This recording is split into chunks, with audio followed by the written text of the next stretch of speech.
Welcome back to the channel. I'm Greg from the Real G-Pops Workshop. In today's video, I'm going to show you how I fixed a footbridge on my property. It looks original to the property, which means it's several decades old, but it's literally a bridge to nowhere because it goes nowhere. But it looks good. It used to look good. So today I'm going to modernize it with new cable, steel rails.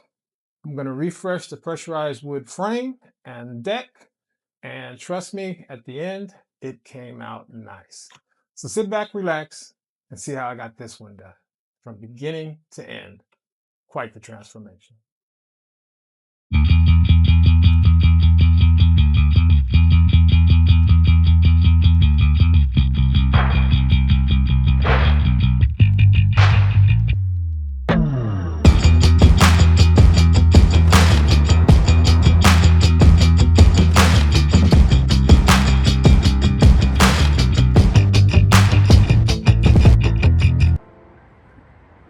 This is my bridge to nowhere.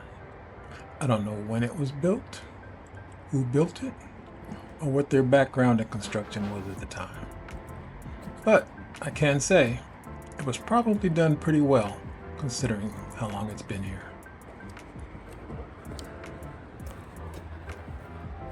It has a simple basic construction made out of pressure treated lumber using mostly 3-inch nails, some 1/2-inch bolts, and that's about it. The deck is about 10 feet long, boards are a little less than 3 feet wide, and the steps are another 11 or 12 feet. Well, those that are there. As I said, the construction is pretty simple, straightforward, nothing fancy, but it got the job done. But as you can see, it's seen better days. It's been on my list to repair for quite some time. And from 50 yards away, she still looks pretty good. But at the end of the day, it's time to modernize. And that's where our friends at BLIKA come in. We collaborated and came up with this great 3D rendering, which means I need to make a trip to the big box store. I can't have new rails on an old deck.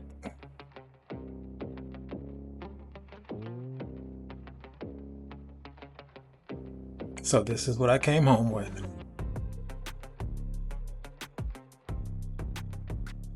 Since the original construction was pressure treated lumber, why recreate the wheel?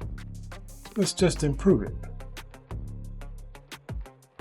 So with new lumber in hand, I set out to cut new deck boards. Actually, quite a few new deck boards.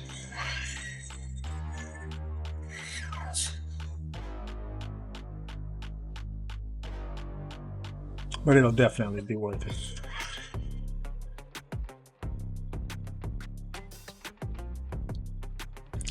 Well, I'm definitely glad I had a stop block so I could get these nearly 50 repeatable cuts in. And most of you already know, I definitely love my planer. Although this is pressure treated wood, and you can put it in one side and have it come out the other looking like this. Why would you pass that opportunity up? And yes, I retreated it. You'll see that in a sec.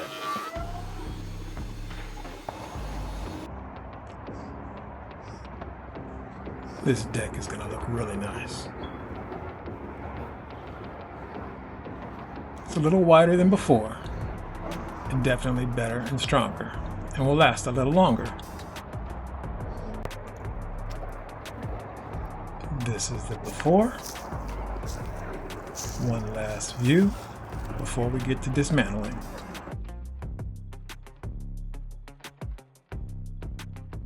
It looks like we have another delivery.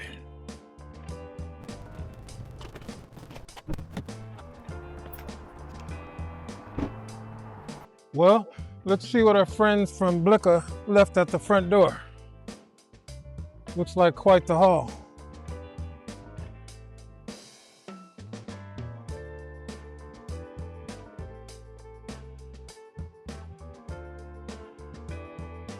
This ought to be fun. Well, as we get ready to unbox, the anticipation is growing.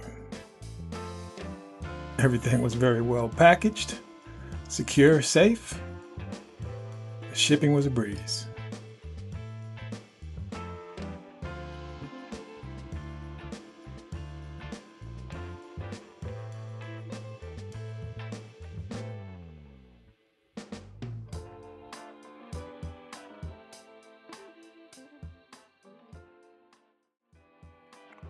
Well, that was quite the unboxing. So after looking at our inventory sheet, it looks like the first delivery is complete. The second delivery will include the crimping devices so that we can achieve the renderings that BLIKA designed for this build. All the parts are in good order, very well packaged. And this looks like it's going to be quite the install. The downside to a delivery like this is it's quite a bit of cardboard that's left. Luckily, trash day was yesterday. Well, it looks like it'll fit. Maybe not. But here's a pro tip. If you ever have this much cardboard to get rid of, just wet it. Literally, just wet it. Well, today is demo day. We're going to start taking this puppy apart so we can put our rails in that we received from BLIKA and make this thing look brand new. So let's get started.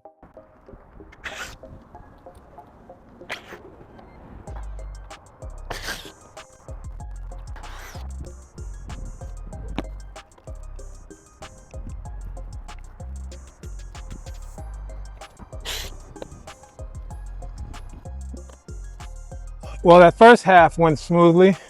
Let's see if this is just the same.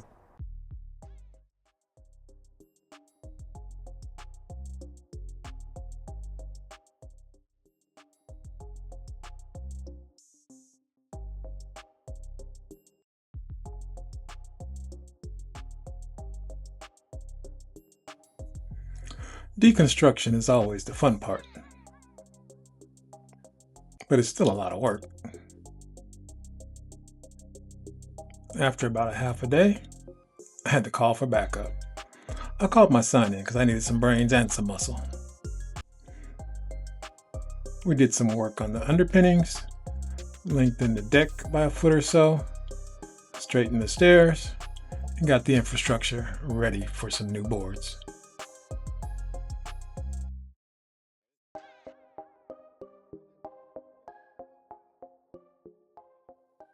Precision is always key.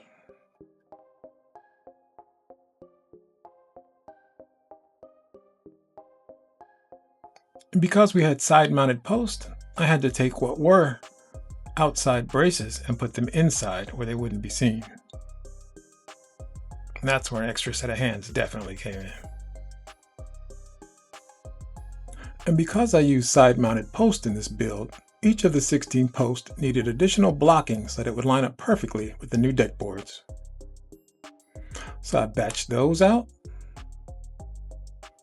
double checked my post, and then I called for backup.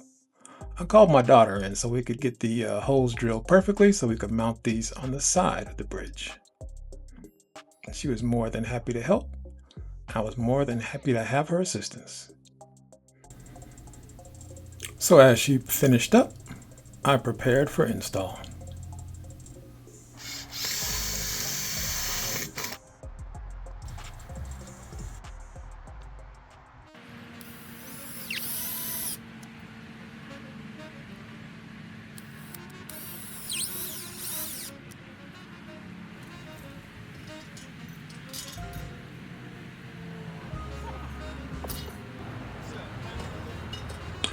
With the test fit out of the way, I commenced to apply the other 15 blocks.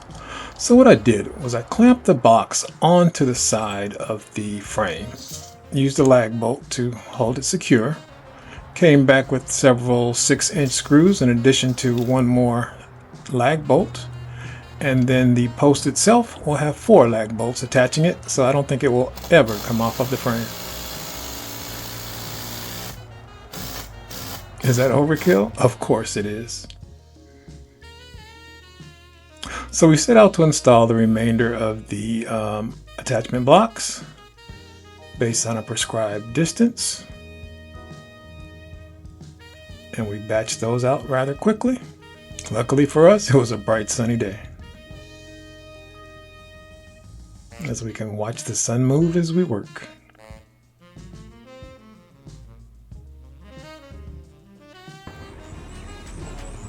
Another thing, we were on Coyote watch during our build too. But back to business.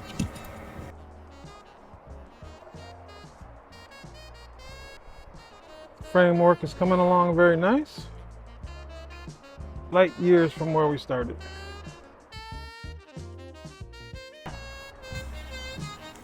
To increase the longevity, I needed to put some sort of protection on it. I decided to paint it black. Not only would it protect it, but it would also match the new aesthetic. The black handrails and black cable are going to look fantastic. And I'm thankful for the assistance on this one. It was greatly needed.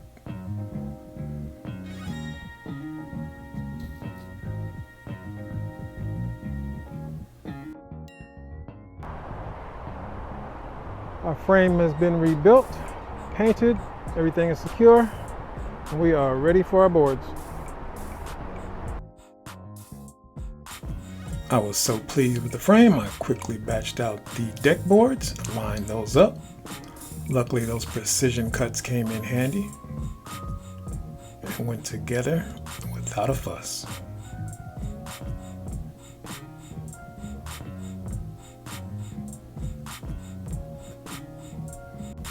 It was now time to mount our side-mounted post to our 16 blocks.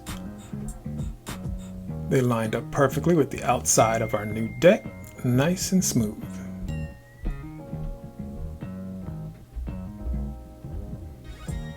This part of the install was pretty straightforward. I did come back later and move one of my posts so that my angle of descent was actually correct. Other than that, it was a flawless install. One thing I did to expedite the install of the cables was to put the grommets on one side so that when I pulled the cable through, that work was already done. And that worked out immensely. Saved me lots of time. So back to the side post install. I went back around, shimmed everything up, made sure everything was level, straight, plumb. Put a little caulking, a little extra black paint, make sure it looks good. Okay, now that we've cut 22-foot long sections of cable and we've crimped one end, we're going to take this first end and put it in our first post as an anchor. We're going to run the cable through the remaining post, and when we get to the end, we're going to cut it at the prescribed length, crimp this end, run it through the final post, put the angled washer on it, and at that point, put a cap on the end and tighten it up, and that'll give us tension on the wire. So let's walk through that.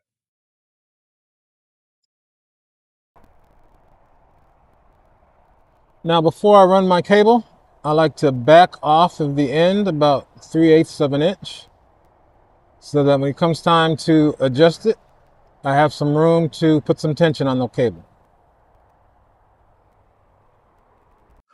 Okay, future me here. What you're about to watch is me as I run the cables before I put the top rails on. In retrospect, I would have put the top rails on first, then run the cables, just because it gives you a more secure structure with which to tension the cables. And the only reason I did it this way in the video is because the top rails were the last thing to arrive, and I didn't want to delay production of this video. So, did I get it done anyway? Of course I did.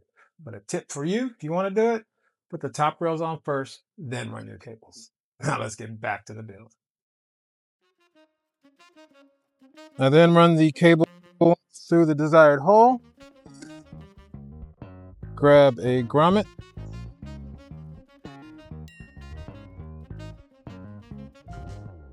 and I've preloaded the grommets in the direction that I'm going because it's easier to hit the larger hole coming out and saves you a little time as well.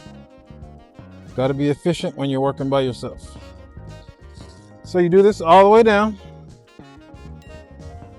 The level posts get a straight grommet, and the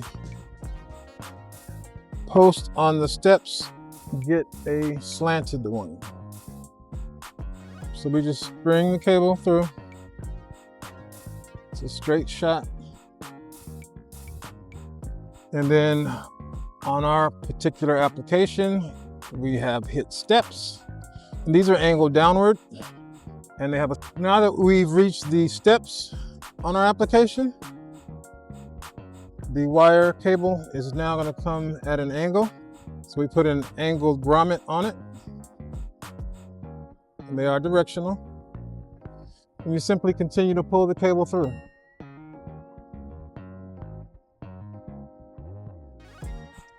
Now that we're at the final post, what I like to do is put some light tension on the cable. Pinch where it enters into the post. And then measure back about an inch and 3/8. I pinch again, and that lets me know that that's where I want to make my final cut. And this is where I will crimp the end on it. So I make the cut. I grab an end.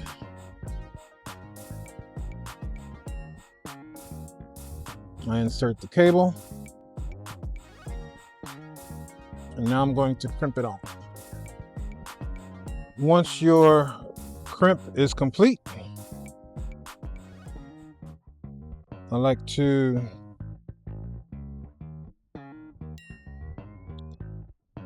take the grommet and put it around the cable just so that I can see I don't insert it. I put the cable through the hole. I'll grab my angled washer.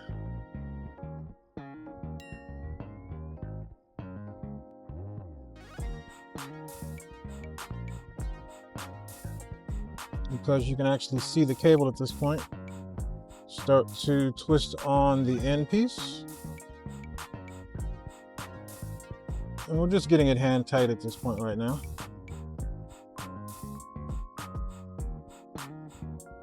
And remember, it doesn't have to be perfectly tight because we still have some slack to take up on the other end.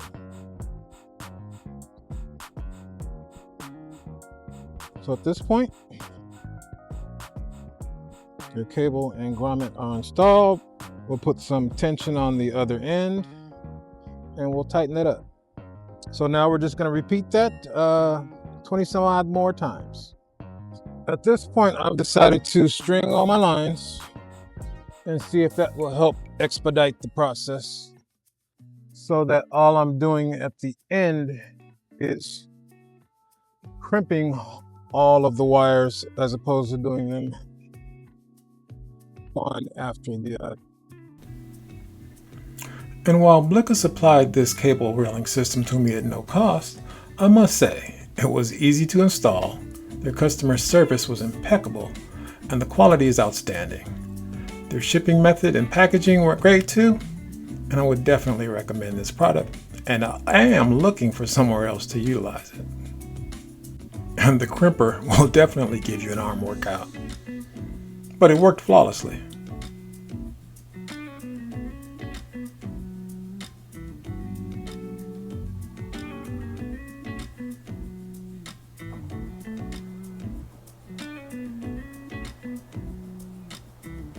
Slowly coming together.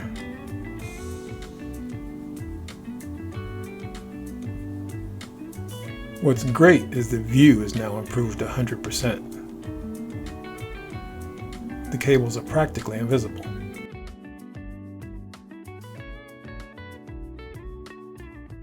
So this is what it looks like to have one side complete. We're gonna knock this side out, then onto the handrails, and we're done.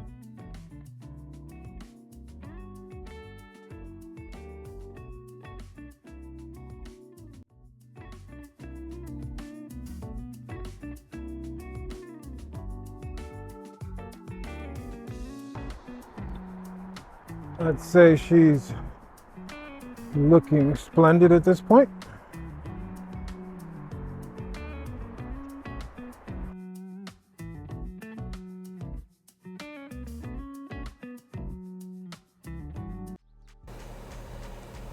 And for all of you wildlife lovers out there, there's always something walking around in the backyard. This time it's Wiley, but so far he's been pretty harmless. So we'll just let him be for now.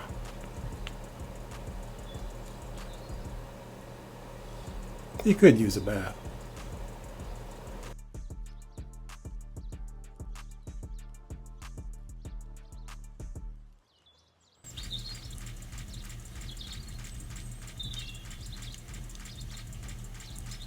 Looks like we've been spotted.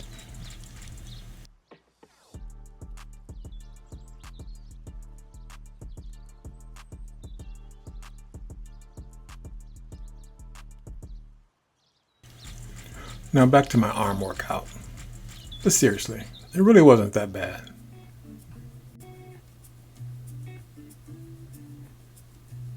And as you can see by how quickly this is going, putting this together, it's pretty straightforward.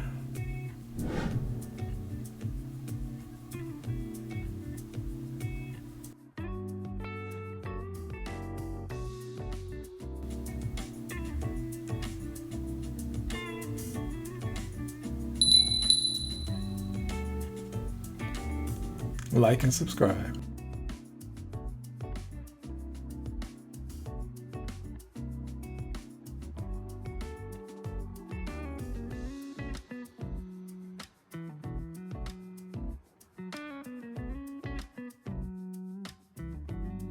So this is what it looks like to have both sides in. The wire's done. All we have left now are the top rails, and this build will be complete. The top rails come in several sizes. I was supplied with the 6.5-foot sections, which I joined with a connector and used those pieces to cut to size.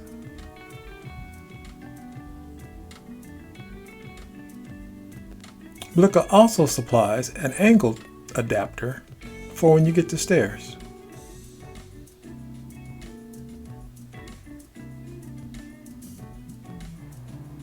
You mark and cut as needed.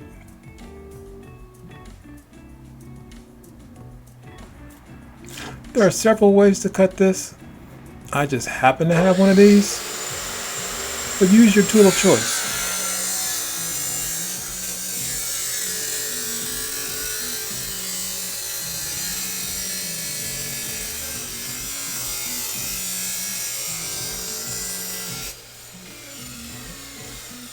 Gives you a nice clean cut.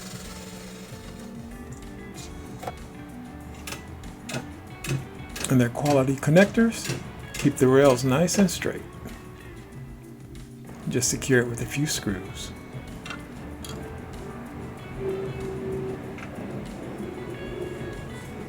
And you want to make sure that your handrails are centered, so find the center of your rail. I found it easier to put the connectors onto the bottom side of the handrail and then mount it as is.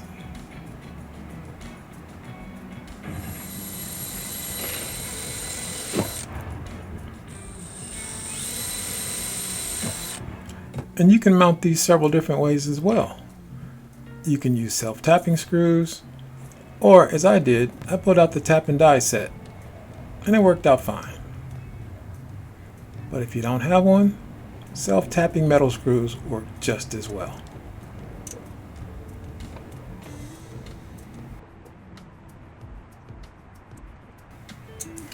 The rails are made out of 304 stainless steel, which means they are plenty durable and will last many years.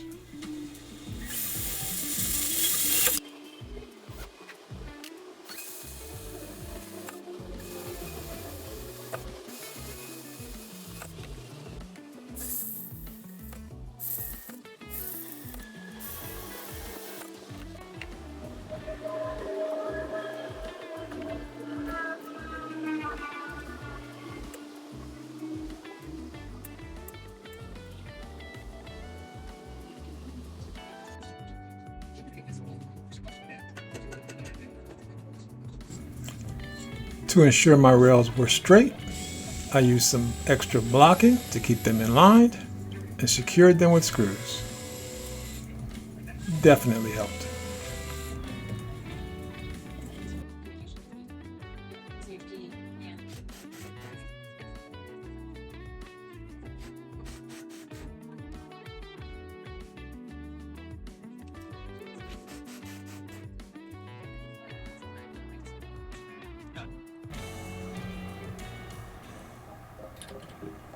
And precision is key. So to ensure that both sides matched, I measured the side that was already installed and aligned the next side with those measurements. My attachment points are already centered, so it should line right up. I'll make the same cut when I get to the steps, and then it's on to tensioning the wires. And this, folks, is where you will get your steps in. It's a little at a time, a little at a time. A lot of times. This is before.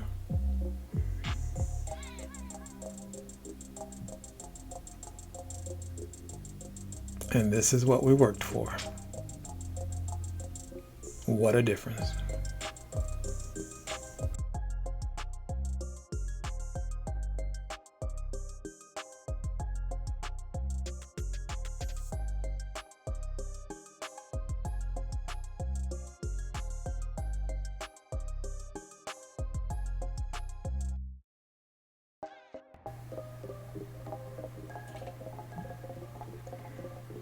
Not only is the bridge more modern looking at this point, it's definitely less obtrusive. The fact that you can see through the cables, the fact that they're nearly invisible, makes the view that much greater. Definitely should have done this a long time ago.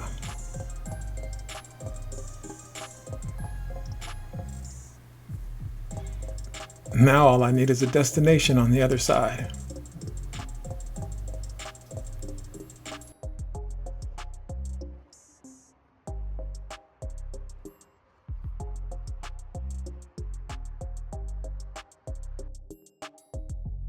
Well, today is Friday. Last Monday, it was 90 degrees. I guess the rain is going to test if the bridge actually works. If nothing else, those rails look great. Not enough water yet. A few moments later.